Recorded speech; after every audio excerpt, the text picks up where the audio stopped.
ડીજીપીના આપેલા 100 કલાક પૂર્ણ થયા. ડીજીપીના આદેશ બાદ સુરત પોલીસે તૈયાર કર્યો એક્શન પ્લાન. સુરત પોલીસ કમિશનરે તૈયાર કર્યું 1400થી વધુ ગુનેગારોનું લિસ્ટ. 350 હાર્ડકોર ક્રિમિનલનું પ્લીઝ તૈયાર કરી કાર્યવાહી કરાઈ.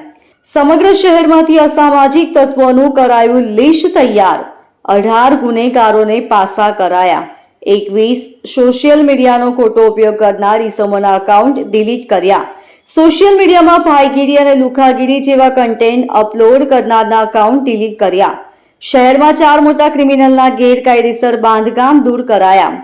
સમીર માંડવો, સજુ કોઠારી, રાહુલ એપાર્ટમેન્ટ અને આસિફ મિંદીના ગેરકાયદેસર બાંધકામ દૂર કરાયા.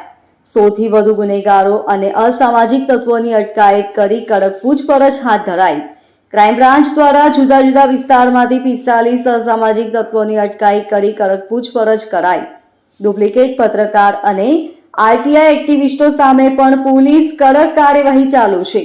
ડીજીપીના આદેશ ઉપરાંત સુરત પોલીસ સતત ગુનેગારો સામે કાર્યવાહી ચાલુ રાખશે.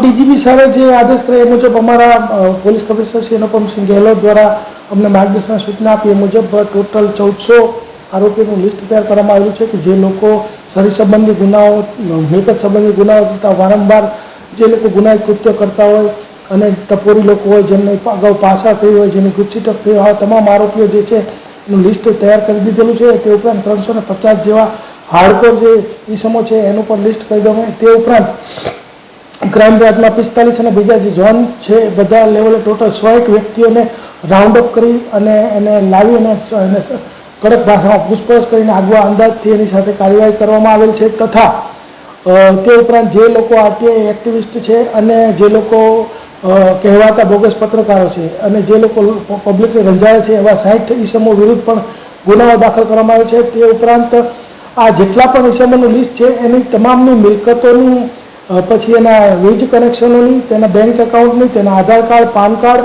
અને એની તમામ A to Z માહિતી એકત્ર કરવામાં આવી રહી છે અને ડેટાબેઝ તૈયાર કરવામાં જેમ જેમ એની અંદર ડિટેલ માહિતી મળે છે એમ કાર્યવાહી ચાલુ કરી દીધી છે.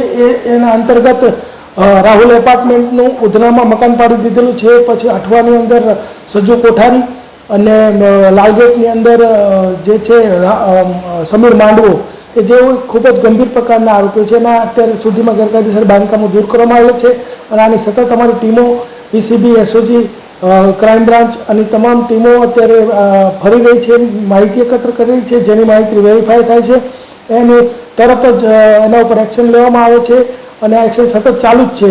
આ જે 100 કલાકનો સમયગાળો છે દરમિયાનમાં મહેરબાન પોલીસ કમિશનર શ્રી દ્વારા 18 ઈસમોની પાસા હેઠળ અટકાયત કરવામાં આવી છે. અને આ એવું નથી કે અત્યારે ટૂંકા ગાળા માટે જ આ પ્રવૃત્તિ ચાલશે. હવેથી જે લોકો કોઈ પણ આવા ગંભીર ગુનાઓ કરશે, લોકોને રંજાડશે, જે લોકો એરિયામાં પોતે ડોમિનેન્ટ ઊભું કરવાનો પ્રયત્ન કરશે, આવા તમામ લોકોનું A to Z માહિતી મેળવી અને ભવિષ્યમાં પણ એની કાર્યવાહી કરવામાં આવશે.